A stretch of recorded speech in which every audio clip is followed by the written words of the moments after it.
런던은 짙은 안개에 덮인 겨울이었고 화이트홀 궁전 안에서는 마치 죽어가는 몸에 생명을 불어넣으려는 듯 불길이 타오르고 있었습니다. 그 고요한 궁정의 중심에는 존재 자체가 역설처럼 보이는 한 여인이 군림하고 있었으니 왕관을 쓴 처녀이자 왕 없는 여왕, 금빛과 두려움으로 옷 입은 미스터리였습니다. 잉글랜드의 엘리자베스 1세, 처녀 여왕이자 순수함과 권력의 상징이었던 그녀는 왕관의 무게뿐 아니라 역사가 수세기 동안 존경과 거짓말 아래 묻어버린 비밀의 무게를 어깨에 짊어지고 있었습니다. 400년이 넘는 세월 동안 연대기 작가들, 궁정 사람들, 그리고 군주의 적들은 같은 질문을 놓고 논쟁을 벌여왔습니다. 16세기 가장 강력했던 여왕은 왜 홀로 죽음을 맞이하기로 결정했을까? 확신 때문이었을까? 아니면 불가능 때문이었을까? 신화에 따르면 엘리자베스는 오직 자신의 나라와 결혼하기로 맹세했다고 합니다. 그러나 궁전 복도를 떠돌던 속삭임은 훨씬 더 어두운 무언가를 이야기했고 당대 의사들과 개인 고해성사자들도 겨우 암시할 뿐이었습니다. 그녀의 책상을 밝히던 촛불은 보내지 않은 편지들과 지키지 않은 약속들이 쓰인 양피지 가장자리를 천천히 태웠습니다. 모든 단어는 신중하게 계산되었는데 마치 사랑마저 권력의 여과를 거쳐야 하는 것 같았습니다. 외국 대사들에게 처녀 여왕은 미덕과 규율의 상징이었습니다. 그러나 가장 가까운 시종들, 그녀에게 옷을 입히고 머리를 빗겨주며 아무 말도 못하고 바라보던 이들에게 그녀는 어떤 왕좌로도 감출 수 없는 내면의 싸움에 시달리는 여인이었습니다. 꿀빛 눈 뒤에는 피, 배신, 신의 징벌로 물든 과거가 숨겨져 있었습니다.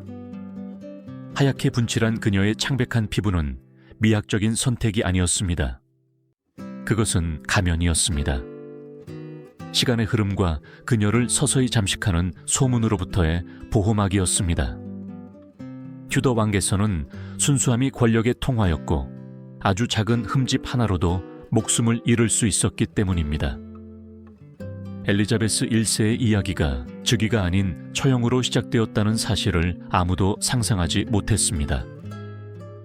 그녀의 어머니 앤 불린의 목이 칼날 아래 떨어지는 순간부터 어린 소녀는 잉글랜드에서 사랑이 곧 형벌임을 깨달았습니다. 그 교훈은 개인적인 종교, 통제와 침묵의 교리로 변모했습니다. 사랑하지 말라, 스스로에게 말하는 듯 했다.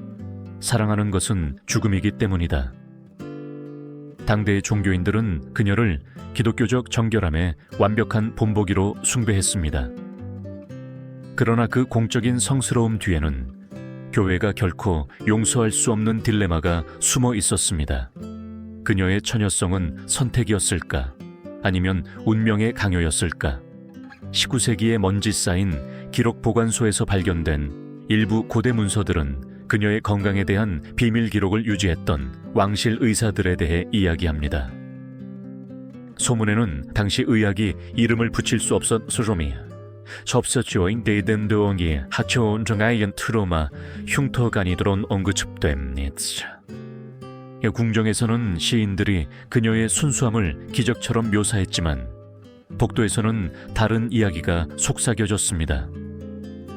엘리자베스가 결혼하지 않은 것은 그녀의 몸이 그 누구에게도 속할 수 없거나 속해서는 안 되었기 때문이라는 것이었습니다. 맹세 아래 지켜진 그 비밀은 그녀의 권력과 저주의 기반이 되었습니다. 그러는 동안 그녀의 공식 초상화, 티 아이 없는 피부, 고정된 시선, 사라진 미소는 왕국 전역으로 퍼져나갔습니다. 모든 그림은 정치적인 선언이었습니다. 여왕은 만질 수 없고 부패하지 않으며 거의 신과 같다는 것이었습니다. 그러나 아무도 그녀의 손에 있는 피로도 옷 주름 사이로 스며드는 고독도 그리지 않았습니다. 4세기 후 역사가들은 엘리자베스가 자신의 신화의 희생자였을까 아니면 가해자였을까를 여전히 궁금해합니다. 분명한 것은 그녀의 처녀성이 단순한 개인적인 선택이 아니라 신앙, 권력 두려움의 전쟁에서 무기였다는 것입니다. 공개적으로 사랑한 적 없는 그 여인은 아마도 남자들과 순수함에 목마른 신들이 지배하는 세상에서 사랑의 대가를 가장 잘 이해했던 사람이었을 것입니다. 그녀의 맹세의 메아리는 여전히 역사 속에 울려 퍼집니다. 내 몸은 잉글랜드의 것이다. 그러나 아무도 답할 수 없었던 질문은 웨스트민스터의 그녀의 무덤 위에 떠다니며 여전히 열려 있습니다. 그 맹세는 헌신의 행위였을까? 아니면 수치의 고백이었을까? 처녀 여왕이 되기 전 엘리자베스는 공포에 얼룩진 소녀였습니다. 그녀는 이미 죽음과 배신의 냄새가 나는 왕국에서 태어났습니다. 그녀의 어머니 앤 분리는 무시무시한 헨리 8세의 두 번째 아내였습니다. 헨리 8세는 적을 바꾸는 것만큼이나 쉽게 신념과 여자를 바꾸는 남자였습니다. 엘리자베스가 겨우 2살 때 그녀는 사랑이 범죄로 변하는 것을 목격했습니다. 그녀의 어머니는 간통, 이단, 근친상간 혐의로 고발되어 런던탑에서 처형되었습니다. 도끼 소리는 그녀의 기억 속 첫 번째 멜로디가 되었습니다. 천미여와 326년 5월 그날 아침, 엘리자베스의 운명은 결정되었습니다. 그녀는 왕위 계승공주에서 죄악의 사생아로 전락하여 계승서열에서 지워지고 의심과 고립의 삶에 갇혔습니다. 시종들은 그녀의 눈을 피했고 궁정은 병든 몸처럼 그녀를 무자비하게 거부했습니다. 여성들이 오직 혈통과 자궁으로만 가치를 인정받던 세상에서 엘리자베스는 아버지가 잊고 싶었던 과거의 그림자에 불과했습니다. 그러나 두려움은 그녀의 스승이 되었습니다. 해트필드 하우스의 고독 속에서 그녀는 광기에 가까운 집착으로 읽고 쓰는 법을 배웠습니다. 다른 소녀들이 인형을 가지고 놀 때 그녀는 키케로와 마키아벨리의 말을 해부했습니다. 그녀는 권력의 마음을 이해하고 싶어 했습니다. 두려움을 이해하는 자만이 그것을 지배할 수 있다고 직감했기 때문입니다. 그녀를 가르쳤던 신학자들은 그녀가 신동이라고 말했지만 밤의 침묵 속에서 소녀가 어머니의 유령과 대화한다는 것을 아무도 눈치채지 못했습니다. 16세기 잉글랜드에 편재했던 종교는 보이지 않는 감옥으로 변했습니다. 헨리 8세는 로마와 결별하고 자신의 교회를 세웠으며 스스로 신앙의 최고 수장임을 선언했습니다. 그 결정은 나라를 영적 전쟁에 빠뜨렸습니다. 수도원들은 약탈당하고 사제들은 교수형에 처해졌으며 마을 전체가 분열된 신의 이름으로 파괴되었습니다. 엘리자베스는 그 성전의 잔해 속에서 자랐습니다. 그녀의 마음은 기도와 비명소리를 모두 흡수했습니다. 계속되는 계모들의 변화, 총 6명의 아내는 지울 수 없는 흔적을 남겼습니다. 각 여왕은 새로운 규율, 새로운 위험, 새로운 죽음을 가져왔습니다. 어떤 이는 다정했고 어떤 이는 돌처럼 차가웠습니다. 엘리자베스보다 겨우 5살 많았던 캐서린 하워드는 앤 불린에게 돌려진 것과 같은 죄목으로 참수당했습니다. 그때부터 소녀는 자신의 감정을 절대적인 침착함이라는 벽 뒤에 숨기는 법을 배웠습니다. 후대 연대기 작가들은 엘리자베스를 차갑고 계산적인 인물로 묘사했지만 그 차가움은 갑옷이었지 결점이 아니었습니다. 그녀는 사랑이 정치적 독이 될 수 있음을 가까이서 보았습니다. 10살 때 이미 키스는 왕관을 앗아갈 수 있고 애무는 사형 선고에 서명하는 것이 될 수 있음을 알고 있었습니다. 그러나 트라우마는 그녀를 부수지 않았습니다. 오히려 변화시켰습니다. 이복 동생 에드워드 6세가 왕위에 오르는 동안 엘리자베스는 관찰하고 배웠습니다.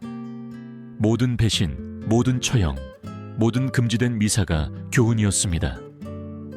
그녀는 침묵하고 기다리고 생존하는 기술을 배웠습니다. 튜더 왕가의 잉글랜드에서 생존하는 것이 가장 높은 형태의 권력이었기 때문입니다. 그녀의 전기를 연구한 현대 심리학자들은 엘리자베스가 오늘날 애착장애라고 불리는 것을 겪었을 수 있다고 주장합니다. 신뢰할 수 없었기에 안전함을 느끼기 위해 지배해야 했습니다. 그녀에게 사랑은 통제에 대한 직접적인 위협이었습니다. 그리하여 전설이 시작되었습니다. 애정 때문에 무릎 꿇기보다는 홀로 군림하기를 선호했던 여인이라는. 그녀의 젊은 시절 초상화에는 순진함과 불신이 섬뜩하게 뒤섞인 눈빛이 빛납니다.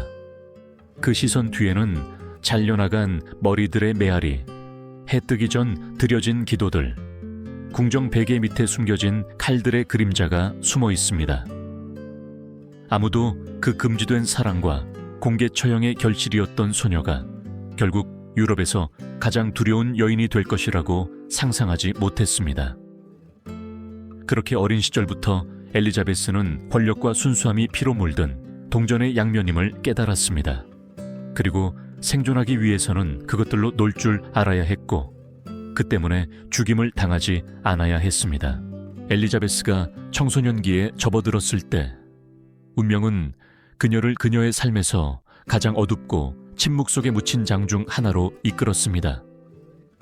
그녀는 계모 캐서린 파와 그녀의 새 남편 토마스 시무어의 보호 아래 햄튼 코트 궁전에 머물게 되었습니다. 왕국의 눈에는 시무어가 우아하고 매력적인 신사로 보였습니다. 죽은 여왕제인 시무어의 형제이자 어린 왕 에드워드 6세의 삼촌이었습니다. 그러나 그의 미소 뒤에는 욕망을 권력과 혼동하는 위험한 남자가 숨어 있었습니다. 그 집에서 엘리자베스는 겨우 14살이었습니다. 그녀는 총명하고 호기심 많았으며 어른들을 불편하게 할 정도로 아름다웠습니다. 헨리 8세의 마지막 아내였던 캐서린 파는 그녀를 모성애로 대했지만 새 남편이 어린 소녀를 금지된 관심으로 바라보기 시작했다는 사실을 몰랐습니다. 시종들의 증언에 따르면 순진한 놀이가 곧 굴욕으로 변했다고 합니다. 시무어가 새벽에 엘리자베스의 방으로 난입하여 그녀가 이불로 몸을 가리는 동안 웃거나 캐서린이 불편하게 지켜보는 가운데 농담으로 단검으로 그녀의 드레스를 잘라버리는 등의 일이었습니다. 궁정 전체가 수군거렸지만 누구도 감히 고발하지 못했습니다. 튜더 시대 잉글랜드에서는 여자의 몸은 주변 사람들의 소유였고 특히 공주라면 더욱 그러했습니다. 엘리자베스는 어렸지만 위험을 이해했습니다. 그녀의 일기장, 해트필드 기록 보관소에 남아있는 조각들에는 억눌린 긴장감이 담긴 구절들이 있습니다. 권력은 항상 왕관을 쓰지 않는다. 때로는 가죽 부츠를 신는다. 캐서린이 남편이 엘리자베스를 몰래 방문하는 것을 발견했을 때 상황은 견딜 수 없게 되었습니다. 분노와 수치심이 폭발한 캐서린은 소녀를 궁정에서 멀리 보냈습니다. 그러나 이미 상처는 입었습니다. 그 경험은 엘리자베스에게 결코 아물지 않는 흔적을 남겼습니다. 남성의 가까움이 굴욕을 수반한다는 확신이었습니다. 몇 년 후 여왕이 된 그녀는 자신을 얼음과 철로 된 존재라고 칭했습니다. 현대 심리학자들은 그 말을 두려움을 통제로 바꾸는 법을 배운 희생자의 절규로 해석할 것입니다. 상처받은 어린 엘리자베스는 잔혹한 진실을 이해했습니다. 자신의 몸을 지배하지 못하는 자는 권력을 잃는다. 토마스 시무어 스캔들은 곧 밝혀졌습니다. 어린 왕을 상대로 음모를 꾸민 혐의로 그는 체포되어 1949년에 처형되었습니다. 사형 집행인이 도끼를 들어 올렸을 때 엘리자베스는 눈물 한 방울 흘리지 않았습니다. 그러나 그녀의 침실의 고요함 속에서 벽들은 그녀의 이름을 속삭이는 듯했습니다. 다시는 안 돼 라고 그날 밤 그녀는 속삭였을 것입니다. 다시는 어떤 남자도 자신의 운명을 결정하도록 허락하지 않을 것이었습니다. 그 순간부터 그녀의 정체성은 두려움과 결단의 칼날 위에서 형성되었습니다. 그녀는 위장의 달인이자 무자비한 관찰자가 되었습니다. 거리를 방패로 재치를 칼로 사용하는 법을 배웠습니다. 심지어 그녀의 말하는 방식, 꼼꼼하고 거의 연극적이었다. 도 전략이었습니다. 모든 단어는 위험의 온도를 재는 도구였습니다. 대리석이 아직도 그 겨울의 흔적을 간직하고 있는 햄튼 코트 궁전의 중심에서 엘리자베스는 어린 시절을 뒤로 했습니다. 친밀감이 또 다른 형태의 노예가 될 수 있음을 깨달은 그 순간 순진함은 죽었습니다. 시모어의 발자국 소리는 결코 사라지지 않는 유령처럼 수년 동안 그녀의 기억을 쫓아다녔습니다. 그리고 아마도 그 붉은 궁전의 벽들 사이에서 처녀 여왕이 탄생했을 것입니다. 영적인 순수함 때문이 아니라 반란 때문이었습니다. 엘리자베스는 고독을 희생이 아닌 저항의 행위로 선택했습니다. 남자들이 칼로 통치할 수 있다면 그녀는 부제로 통치할 것이었습니다. 그들이 욕망을 무기로 사용한다면 그녀는 자신의 거부를 권력으로 사용할 것이었습니다. 역사는 엘리자베스를 결코 사랑하지 않았던 여왕으로 기억할 것입니다. 그러나 햄튼 코트 궁전의 벽들은 또 다른 진실을 알고 있습니다.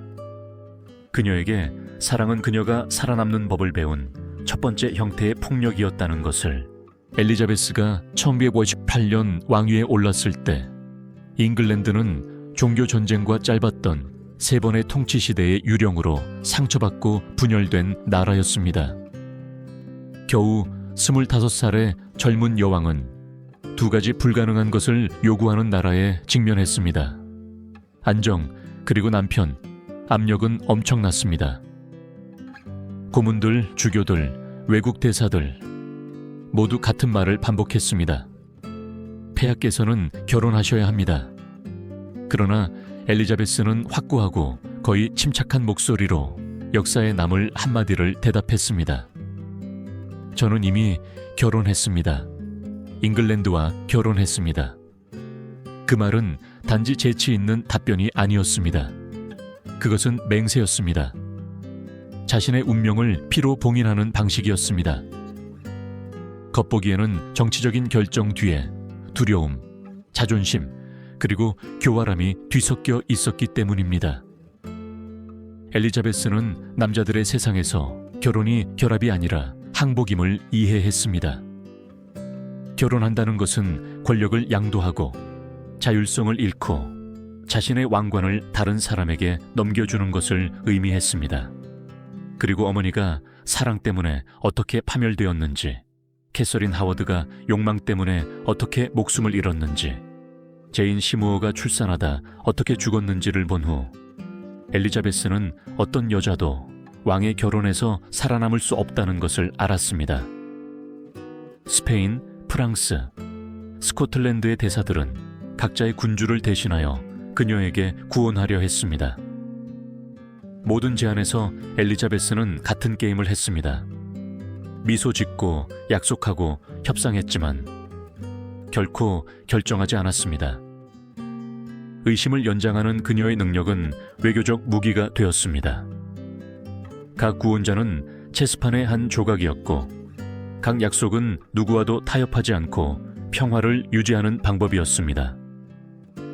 궁정에서는 그녀를 유럽의 위대한 여배우라고 불렀지만 가장 가까운 이들은 그녀의 침착함 뒤에 거의 신비로운 고독이 숨어 있다는 것을 알고 있었습니다.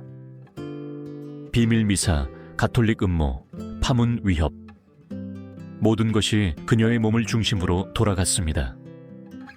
바티칸은 그녀를 이단으로 고발했고 종교 개혁가들은 그녀를 구원자로 불렀습니다. 이전에 조롱의 대상이었던 그녀의 처녀성은 국가적 상징이 되었습니다. 잉글랜드는 부패하지 않는 여왕을 필요로 했고 그녀는 그 신화로 변모하기로 결정했습니다. 그리하여 처녀 여왕이 탄생했습니다. 생물학적 현실이 아니라 정치적 인위물이었습니다. 그러나 엘리자베스는 순진하지 않았습니다. 그녀는 그 신화에 대가가 있다는 것을 알고 있었습니다. 고독은 그녀를 보호할 뿐만 아니라 소모시켰습니다. 겨울밤, 대신들이 왕국의 미래를 논의하는 동안 그녀는 결코 보내지 않을 편지를 쓰고 권력과 사랑의 본질에 대해 숙고했습니다. 일부 역사가들이 진짜라고 여기는 한 편지에서 그녀는 이렇게 썼습니다. 사랑은 판단력을 약화시키고 열정은 이성을 흐리게 한다. 나는 둘 중 어느 것도 용납할 수 없다. 그녀의 통치 기간 동안 모든 결정은 신앙과 정치 사이의 춤이었습니다. 그녀는 개신교를 공식 종교로 유지했지만 성전의 불길을 다시 일으키지 않기 위해 어느 정도의 관용을 허용했습니다. 그녀는 나라의 왕의 아내가 아니라 출산하지 않고 통치하는 어머니가 필요하다는 것을 알았습니다. 그리하여 그녀는 거의 신성한 인물, 온 나라를 대표하는 상징적인 몸이 되었습니다. 그녀의 피부, 목소리, 이미지, 더 이상 그녀의 것이 아니었습니다. 그것들은 신화에 속했습니다. 공식 초상화들은 그녀를 흰색 옷, 진주, 그리고 나이 없는 얼굴로 묘사했습니다. 그 순수함 뒤에는 계산이 있었습니다. 모든 초상화는 선전이었고 모든 보석은 메시지였습니다. 정결의 상징인 진주들은 갑옷처럼 그녀의 목을 장식했습니다. 그녀의 흰 드레스는 권력이 얼룩없이 그려지는 캔버스였습니다. 아무도 그녀의 죽을 몸, 그녀의 두려움, 그녀의 육체를 상상해서는 안 되었습니다. 오직 여신만이, 결코 여인은 아니었습니다. 그러나 여신조차 피를 흘립니다. 개인 문서에서 그녀의 의사들은 실신, 심한 통증, 그리고 고립 기간을 기록했습니다. 여왕은 며칠 동안 아무도 그녀를 보지 못하게 하고 스스로를 가두었다고 합니다. 그것이 육체적 질병이었을까? 아니면 영적 부담이었을까? 아무도 몰랐습니다. 엘리자베스는 침묵을 자신의 전략의 일부로 만들었습니다. 세상이 설명을 기다리는 동안 그녀는 그들에게 미스터리를 제공했습니다. 당대의 남자들은 칼로 통치했지만 그녀는 상징으로 통치했습니다. 그들이 힘을 보여주기 위해 피를 흘렸다면 엘리자베스는 권위를 보여주기 위해 순수함을 제시했습니다. 그녀의 처녀성은 그녀의 방패이자 성, 그녀의 종교였습니다. 그러나 또한 그녀의 저주이기도 했습니다.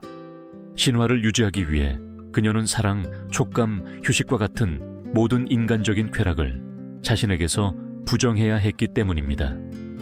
그리하여 역설이 탄생했습니다. 유럽에서 가장 강력한 여인이 가장 외로운 여인이기도 했습니다. 그리고 백성들이 그녀를 국가의 화신으로 숭배하는 동안 왕좌 깊은 곳에서는 결코 아물지 않는 상처가 계속 뛰고 있었습니다. 수세기 동안 연대기 작가들은 엘리자베스 1세를 불굴의 여인, 비단 옷을 입은 대리석 조각상으로 묘사했습니다. 그러나 그 완벽한 이미지 아래에는 무언가 맞지 않는 부분이 있었습니다. 결혼에 대한 그녀의 강박적인 거부, 육체적 고립, 아무도 그녀를 볼 수 없도록 허락되지 않던 오랜 기간. 이 모든 것은 왕실 권력이 세상에 알려지는 것을 허용할 수 없는 비밀을 가리켰습니다. 일부 현대 이론에 따르면 의학적 비밀이었을 수도 있는 비밀 말입니다. 튜더 궁정 문서에는 내부 통증, 여성 질환, 그리고 의료 검진에 대한 이상한 거부에 대해 언급하는 왕실 의사들의 기록이 보존되어 있습니다. 묘사는 모호하며 불순한 것을 감히 명명하지 못하던 시대에 암호화된 언어로 쓰여 있습니다. 일부 역사가들은 엘리자베스가 자궁과 질관의 정상적인 발달을 방해하는 선천성 기형인 마이어 로키탄스키 쿠스터 하우저 증후군을 앓았을 수도 있다고 추정합니다. 당시에는 알려지지 않았지만 결혼을 완성하거나 아이를 가질 수 없다는 불가능의 낙인을 찍기에 충분한 조건이었습니다.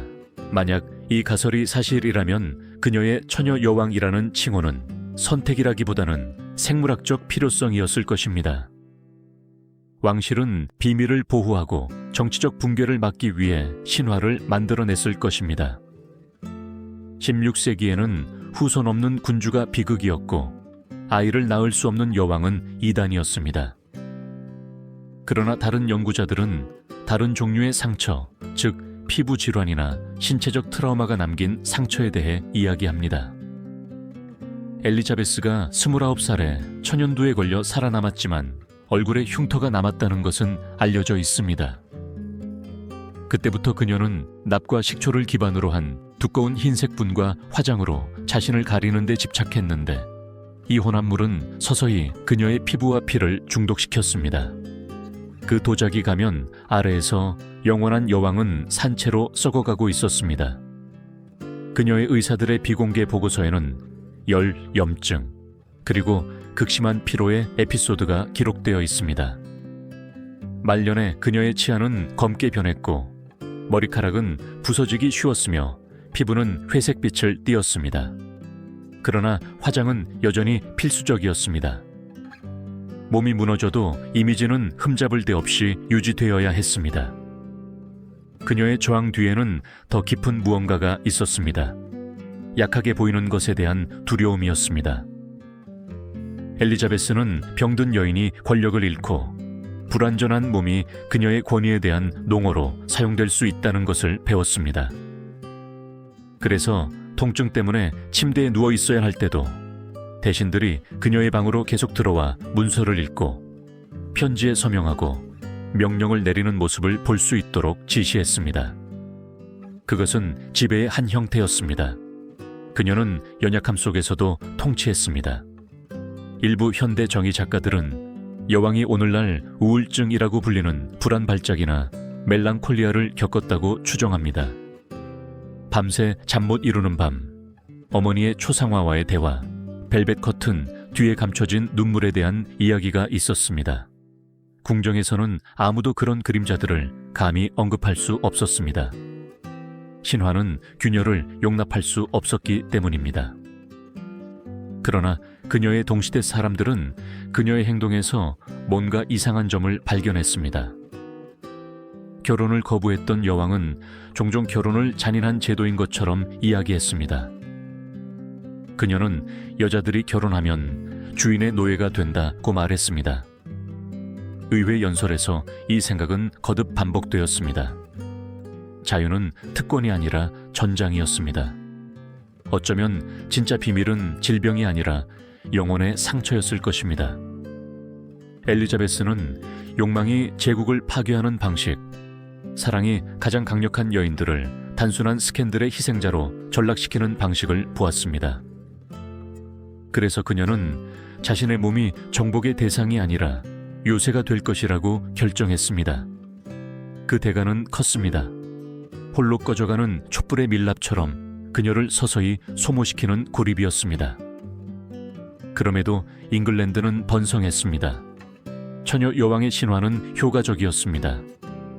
불멸성에는 육체적 대가가 따른다는 것을 아무도 알아서는 안 되었습니다. 보석과 비단 그리고 흰색분 아래에는 백성들의 눈앞에서 매일 살아남기 위해 싸우는 병든 여인이 있었다는 것을 말입니다.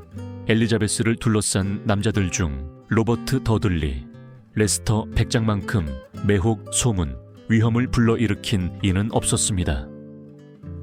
처형당한 역적의 아들이자 몰락한 귀족, 카리스마 넘치는 궁정인이었던 더들리는 여왕이 결코 허용할 수 없었던 모든 것, 즉 인간적이고 유형적이며 파괴적인 사랑의 반영이었습니다. 젊은 시절부터 두 사람은 정치도 도덕도 지울 수 없는 연결고리를 공유했습니다. 그들은 야망과 상실이라는 같은 불 속에서 단련된 영혼들이었습니다. 엘리자베스가 왕위에 올랐을 때 더들리는 그녀의 마스터 오브 호스로 임명되었는데 이 직책은 그녀의 사생활, 거의 모든 순간에 동반할 수 있게 해주었습니다. 가까움은 즉각적이었고 위험했습니다. 궁정인들은 그가 어떤 남자도 그래서는 안 되는 시간에 그녀의 거처에 드나들었다고 속삭였고 그녀는 그를 볼 때 다른 누구에게도 보여주지 않던 따뜻함으로 미소 지었다고 했습니다. 소문은 유럽 전역으로 퍼져나갔습니다. 처녀 여왕에게 애인이 있는가? 외국 대사들은 잉글랜드 왕좌가 한 남자에게 마법에 걸렸다고 왕들에게 경고하며 보고했습니다. 1560년 스페인 대사는 이렇게 썼습니다. 폐하께서는 로버트 경을 보지 않고는 살거나 숨 쉬지 못하십니다. 더들리의 아내 에이미 롭사트가 옥스퍼드셔의 자택 계단 아래에서 목이 부러진 채 죽은 시신으로 발견되었을 때 소문은 위협으로 변했습니다. 궁정 전체가 흔들렸습니다. 사고였을까, 자살이었을까, 아니면 살인이었을까? 아무도 확실히 알지 못했습니다. 그러나 에이미의 죽음은 엘리자베스와 더들리 사이에 결혼 가능성을 영원히 봉쇄했습니다. 그와 결혼하는 것은 자신의 죄를 인정하는 것이었을 것입니다. 그렇게 하지 않는 것은 비밀을 지키는 것을 의미했습니다. 여왕은 침묵을 택했습니다. 그리고 그 침묵 속에서 그녀는 자신의 마음과 의무 사이에 벽을 세웠습니다. 그럼에도 불구하고 관계는 우정과 국가의 의무로 위장된 채 계속되었습니다. 더들리는 수십 년 동안 궁정에 머물렀고 항상 그녀에게 고정된 그의 눈은 금지된 것에 거울이 되었습니다. 공개적으로는 은밀한 말이 오갔고 정치와 부드러움이 뒤섞인 개인적인 편지들이 오갔습니다. 그중 한 편지에서 더들리는 그녀를 나의 심장과 가시의 여왕이라고 불렀습니다. 그녀는 이렇게 답했습니다. 나의 사랑하는 로빈, 왕좌가 나를 모두와 갈라놓을 때조차 당신의 그림자가 나와 함께합니다. 역사가들은 엘리자베스가 그를 사랑했다고 동의합니다. 그러나 그녀만의 방식으로 거리에서 불가능 속에서였습니다. 더들리에게서 그녀는 어린 시절 잃었던 것, 즉 흔들리지 않는 충성심을 찾았습니다. 그러나 또한 자신의 야망의 반영을 보았습니다. 어쩌면 그녀는 그를 남자로서 사랑한 것이 아니라 위엄을 숭배하듯이 사랑했을지도 모릅니다. 만찬의 밤, 음악가들이 연주하고 귀족들이 웃는 동안 여왕의 눈은 그의 눈을 찾았습니다. 그것은 침묵으로, 훔쳐본 시선으로, 국가의 봉인 아래 숨겨진 편지들로 이루어진 보이지 않는 사랑이었습니다. 만져서는 안 되는 사랑이었습니다. 만지는 순간 그녀가 지키겠다고 맹세했던 왕국을 파괴하는 것을 의미했기 때문입니다. 더들리가 군사작전에 파견되고 건강이 악화되기 시작했을 때 엘리자베스는 이를 인정하려 하지 않았습니다. 1588년 잉글랜드가 스페인의 무적 함대에 맞설 준비를 하는 동안 그는 병에 걸렸습니다. 조국을 구하는 데 바빴던 여왕은 그를 방문하지 않았습니다. 며칠 후 그녀는 그의 마지막 편지를 받았습니다.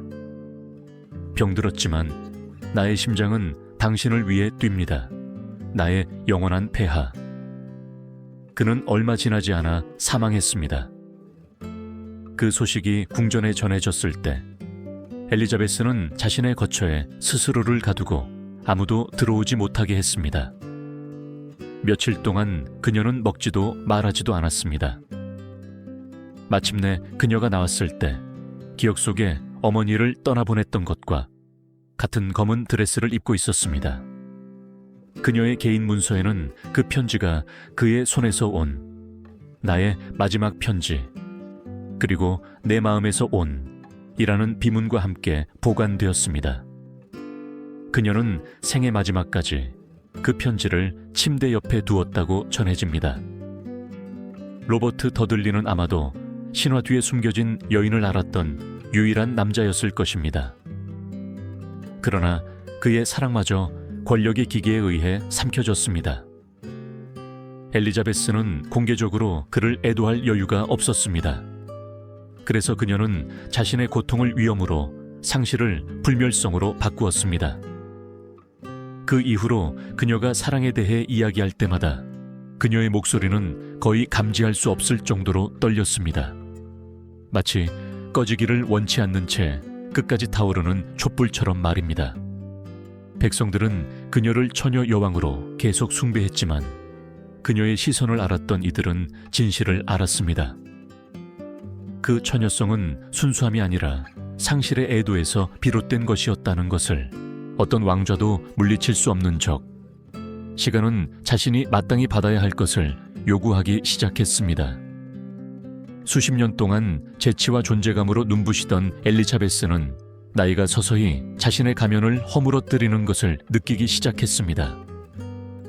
잠 못 이루는 긴 밤들, 납 화장의 독, 수년간의 권력의 무게가 그녀를 잠식하고 있었습니다.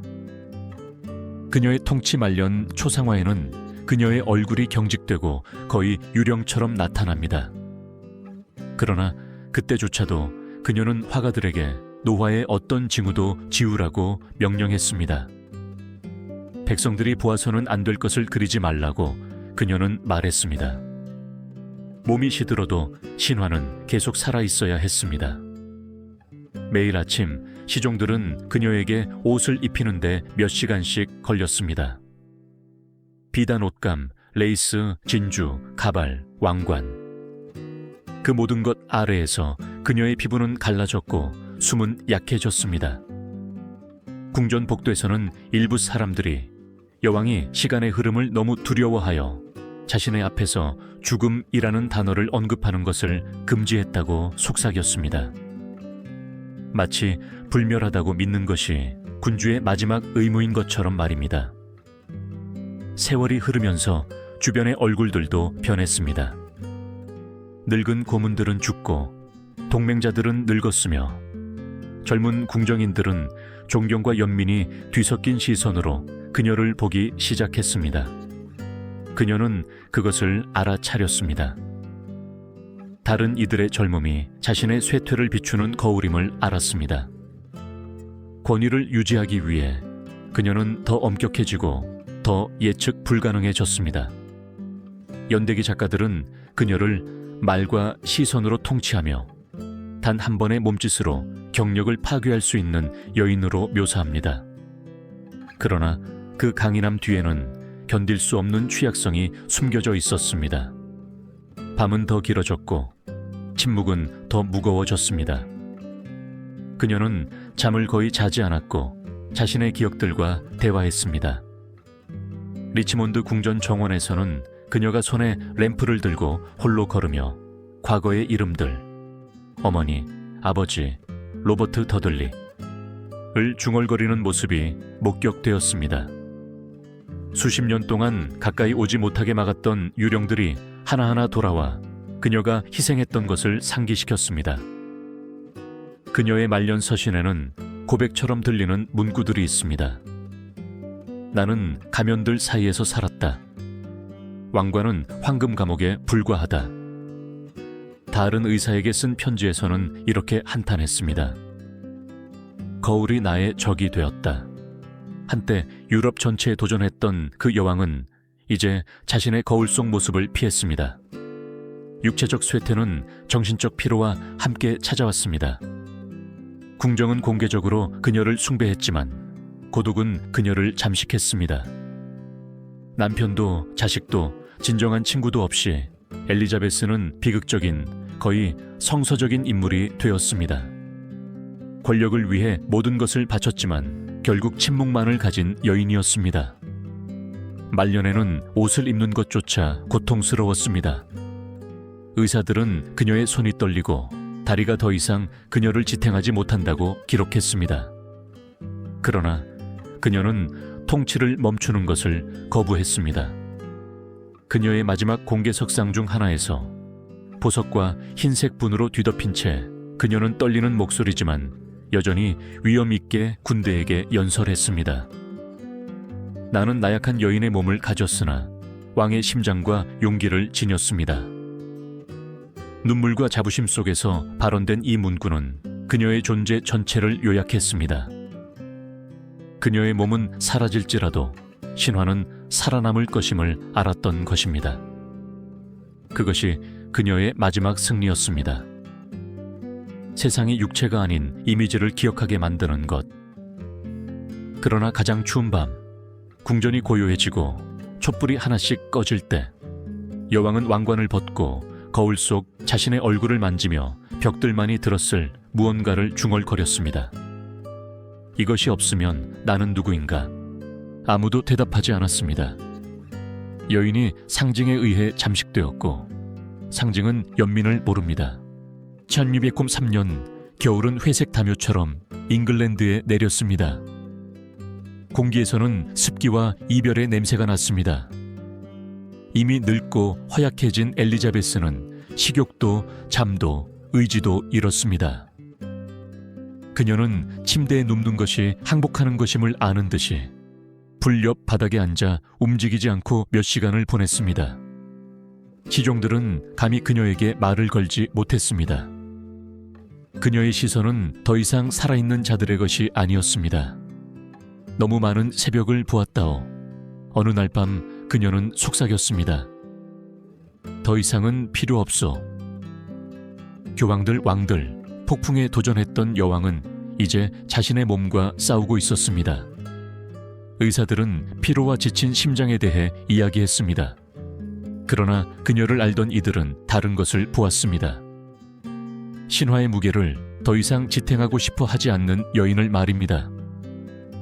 그녀의 마음속에는 과거의 얼굴들이 찾아왔습니다. 때로는 그들과 어머니와 로버트 더들리와 이복 동생 에드워드와 대화했습니다. 그 상상 속 대화에서 그녀는 용서나 어쩌면 휴식을 찾았습니다. 말년에 그녀는 방에 거울을 두지 말라고 요청했다고 합니다. 거울 속 모습은 더 이상 동맹이 아니라 잔인한 상기시키는 존재였습니다. 벽은 테피스트리로 덮여 있었지만 황금도 비단도 죽음의 냄새를 숨길 수는 없었습니다. 궁정은 그녀의 마지막 말을 기다렸지만 엘리자베스는 한 곳을 응시하며 몇 시간 동안 침묵을 지켰습니다. 마침내 그녀가 말을 했을 때 떨리는 목소리로 말했습니다. 영혼을 위한 왕좌는 없도다. 오직 죄와 메아리만이 있을 뿐. 그녀는 진검 3년 3월 24일 69세의 나이로 44년간의 통치 끝에 사망했습니다. 잉글랜드 전체가 애도에 잠겼습니다. 그녀 없이 지낸 시절을 아무도 기억하지 못했습니다. 시신은 그녀의 가장 위험 있는 옷으로 입혀졌습니다. 흰 비단, 끝없는 진주, 이마 위에는 금빛 왕관. 그러나 죽음 속에서도 신화는 완벽함을 요구했습니다. 명령은 명확했습니다. 주름 하나, 얼룩 하나 없이 하나 없이. 처녀 여왕은 흠없이 잠들어야 했습니다. 마치 밀랍 성인처럼 말입니다. 장례 행렬은 안개와 울음소리 속에서 런던을 가로질렀습니다. 북소리는 멈추기를 거부하는 심장처럼 울려 퍼졌습니다. 무릎 꿇은 백성들은 꽃잎과 기도를 던졌습니다. 일부 사람들은 관이 지나갈 때 차가운 바람이 거리를 휩쓸었다고 말했습니다. 마치 여왕의 영혼이 오랫동안 지배했던 세상에 작별을 구하는 것처럼 말입니다. 그녀는 웨스트민스터 사원에 그녀를 죽이려 했던 이복 동생 메리 1세와 공유하는 석판 아래 묻혔습니다. 무덤 위에는 그녀의 고문들이 선택한 비문이 잔인한 아이러니로 그녀의 존재를 요약합니다. 왕좌와 무덤의 동반자, 희망의 자매. 그러나 완전한 안식은 오지 않았습니다. 수년이 지나면서 전설은 불어나기 시작했습니다. 어떤 이들은 그녀의 유령이 궁전 복도에 나타났다고 주장했습니다. 흰 옷을 입고 깨진 거울을 들고서 말입니다. 다른 이들은 그녀의 목소리가 폭풍우 치는 밤에 여전히 들린다고 말했습니다. 그녀의 맹세, 내 몸은 잉글랜드의 것이다를 중얼거리는 소리 말입니다. 심지어 어떤 이들은 특정 밤에는 웨스트민스터의 공기에서 식초와 흰색분 냄새가 난다고 맹세합니다. 처녀 여왕의 신화는 정치적 종교로 변모했습니다. 그녀의 순수함은 국가의 상징이 되었고 그녀의 얼굴은 화폐가 되었으며 그녀의 이름은 영광의 상징이 되었습니다. 그러나 위대함 뒤에는 저주가 계속되었습니다. 불멸하기 위해 인간적인 것을 희생했다는 저주 말입니다. 엘리자베스는 자식은 없었지만 한 시대를 낳았습니다. 예술, 연극, 제국의 요람이었던 엘리자베스 시대를 말입니다. 그리고 결국 그녀는 홀로 남았습니다. 어쩌면 그것이 그녀의 복수이자 저주였을 것입니다.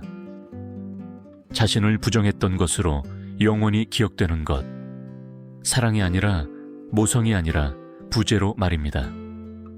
수세기 동안 메아리치는 역사 속에서 그녀의 모습은 경고처럼 우뚝 서 있습니다. 절대적인 권력을 추구하는 자는 육체로 대가를 치러야 한다고 말입니다. 그렇게 역사와 전설 사이, 성스러움과 거짓말 사이에서 처녀 여왕은 계속 군림합니다. 땅 위에서가 아니라 결코 그녀를 두려워하는 것을, 그리고 열망하는 것을 멈추지 않았던 사람들의 기억 속에서 말입니다. 세월이 흐르고 처녀 여왕의 신화는 어떤 역사학자도 감히 깨뜨리지 못할 갑옷이 되었습니다. 엘리자베스는 집단 기억에 의해 성녀로 추앙받았습니다. 잉글랜드를 구한 여인, 제국의 어머니, 국가적 순수함의 화신으로 말입니다. 그러나 기록 보관소, 검열된 편지, 잊혀진 일기장 아래에서 훨씬 더 인간적이고 훨씬 더 비극적인 진실이 인내심을 가지고 발굴되기를 기다리고 있었습니다. 19세기에 왕실 기록이 공개되면서 학자들은 군주의 신성한 이미지와 모순되는 문서들을 발견하기 시작했습니다. 그 중에는 신체 이상과 여인에게는 부적절한 두려움에 대해 언급하는 의학 보고서, 개인적인 기록, 고회 성사자들의 노트가 있었습니다. 빅토리아 시대 사람들은 경악하며 국가의 명예에 도움이 되지 않는다는 이유로 그 문서들을 다시 봉인했습니다. 그러나 의심의 씨앗은 이미 뿌려졌습니다. 20세기는 새로운 종류의 연구, 즉 심리학적 연구를 가져왔습니다. 역사가들은 엘리자베스의 삶을 성녀의 삶이 아니라 생존자의 삶으로 읽기 시작했습니다. 이전의 미덕의 상징이었던 그녀의 처녀성은 트라우마의 한 형태로 해석되기 시작했습니다. 인간 행동 전문가들은 억압, 공포증, 그리고 주변 환경에 대한 절대적인 통제 패턴을 감지했습니다. 처녀 여왕은 신성한 존재가 아니라 자신의 고통을 권력으로 바꾼 여인이라고 그들은 말했습니다. 현대의학 연구는 새로운 이론들을 추가했습니다. 초상화 검사와 화장 안료에 대한 법의학적 분석은 환각, 불임, 정신적 황폐를 유발할 수 있는 위험한 수준의 납을 밝혀냈습니다. 일부 사람들은 말년에 엘리자베스가 자신을 비추는 거울 때문에 편집증과 망상 에피소드를 겪었다고 주장합니다. 그녀를 불멸하게 보이게 했던 그 독은 사실 그녀를 서서히 죽이고 있었던 것입니다. 그러나 가장 논란이 많은 이론은 생물학 분야에서 나왔습니다. 2000년대 런던 대학교의 의료 역사학자 그룹은 16세기 산부인과 기록을 조사하고 여왕이 성관계를 갖거나 임신하는 것을 불가능하게 만드는 기형을 알았을 수 있다고 결론 내렸습니다. 만약 그것이 사실이라면 그녀의 전생에는 생물학적 무능력을 상징적 권력으로 바꾸려는 노력이었을 것입니다. 한계를 깃발로 바꾼 것이었습니다. 신화의 옹호자들은 분개하며 반발했습니다. 엘리자베스를 병든 몸으로 격화시키는 것은 그녀의 유산을 배신하는 것이라고 그들은 말했습니다. 그러나 더 대담한 다른 이들은 바로 거기에 그녀의 위대함이 있었다고 답했습니다. 남자들에 의해 그리고 남자들을 위해 만들어진 세상을, 그 세상이 경멸했을 몸으로 통치할 수 있었다는 점에서 말입니다. 처녀 여왕은 천사가 아니라 생존하기 위해 스스로를 재창조한 여인이었을 것입니다. 계속해서 나타나는 문서들은 그러한 시각을 강화합니다. 궁정 여인들의 일기, 외교 서신, 시종들의 기록은 예측 불가능하고 총명하지만 깊이 외로웠던 여왕을 묘사합니다. 같은 문장 안에서 공포와 헌신을 불러일으킬 수 있는 여인이었습니다. 그녀의 모든 몸짓은 가면이었습니다. 모든 침묵은 전략이었습니다. 그녀의 처녀성은 육체적 조건이라기보다는 정치적, 영적 창조물이었습니다. 당시의 폭력에 대한 방어 기제였습니다. 오늘날 역사가들은 엘리자베스가 실제로 처녀였는지 묻지 않고 그녀에게 처녀성이 무엇을 의미했는지 묻습니다. 여성의 몸이 국가와 교회의 소유였던 시대, 그녀의 결혼 거부는 반란의 한 형태였습니다. 스스로를 잉글랜드의 아내라고 선언함으로써 그녀는 생물학과 신앙이 자신에게 부과했던 운명을 벗어던졌습니다. 그것은 정결의 행위가 아니라 독립의 행위였습니다.